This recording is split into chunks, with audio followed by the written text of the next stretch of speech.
Terry? I have a sort of two-part scientific question. First of all, is it known yet for how long before one shows symptoms one is shedding the virus?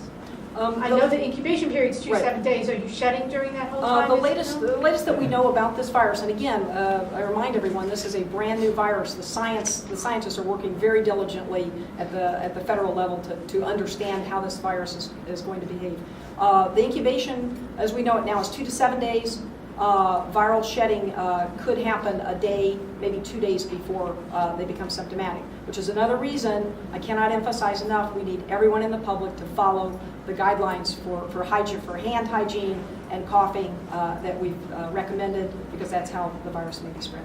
The other question is, none of the cases so far in Indiana have had sort of any of the common links to what the other states are seeing, i.e. someone who's been to Mexico or been in contact with someone who has. Is it possible at all that this is a virus that has been in our community at low levels and it was not picked up before? Do you see what I mean? Right, but because we have so many sites around the state that are, every day we test individuals that come in with symptoms, we would have picked up this unusual subtype, because we would not have been able to type it with the reagents in our laboratory. So we don't believe so. We don't believe that's the nature of what we're seeing. So any idea how these students contracted the virus? Anything to do with Notre Dame student possibly? Or with a case investigation has to take place. I mean, each time, once we have the identification, and again, that's our learning curve right now, and that's why there are a lot of answers that will come forth as we understand more of the cases. But now that we have confirmed cases, the epidemiologists and everyone will be mobilized to do that case investigation to understand better how this virus is spreading and whether there were contacts.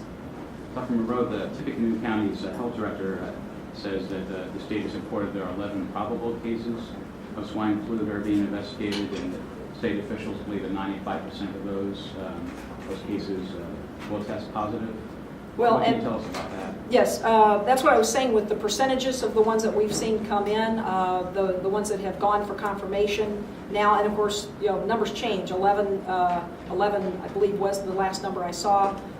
However, let me just remind everyone, we will see more of this virus. I mean, that's the thing. We expect to see more positive results coming. Again, it's a new virus spreading through humans, and as we continue to understand it better, we'll continue to improve upon our ability, based on the science, to make our recommendations. So we are using caution right now. Again, it's showing mild illness, similar to what we see during regular flu season, and we just want to be cautious and proactive. Okay, so there were 11 cases considered probable for the virus.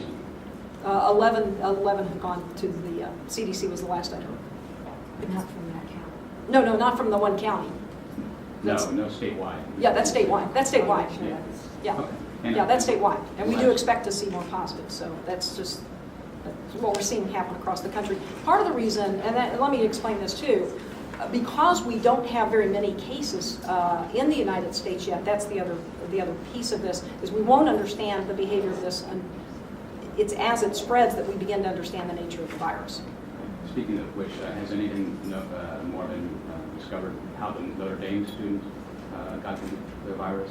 I don't have any information on that. I don't believe we have any information at this point.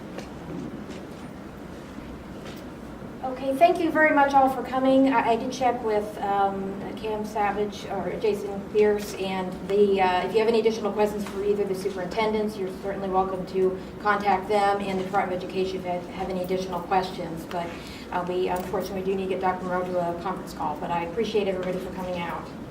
Thank you. I was just going to ask, can you just explain what the screening process that the children will have to go through, and does that just take place on Monday, one by one, or how does that work? It's actually a form, and what it is, it's a form that lists a number of clinical questions.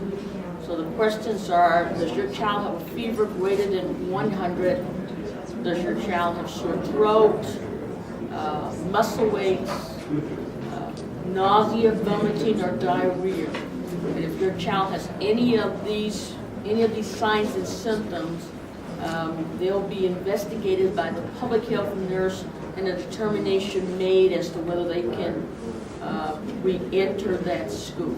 Dr. Kane, how, from the time they became ill until today, in other words, how many days had they been ill before you had enough information to make this decision? I would say 7 days has gone by. In terms of when the child first got the symptoms, you have to understand that these children will get their symptoms and then they go to their private provider. The private provider usually runs a rapid diagnostic test. And based on those results may come directly to the health department and then we give it to the state, or we may, those specimens may go directly to the state and we're notified about that and they're sent to the CDC. So were they in the school for 7 days with the symptoms, or did they? No, as soon as they had the symptoms, they were out. So 7 days ago was their last day? I guess 7 I'm days not- ago when they first had the symptoms was their Yes, last day? they first had the symptoms 7 days ago. Is it known whether the two students know one another? To my knowledge, I don't think so. There are two different townships, but you know, amazing things happen, but so far in our investigation, there's no indication to say that they've been in any social settings together.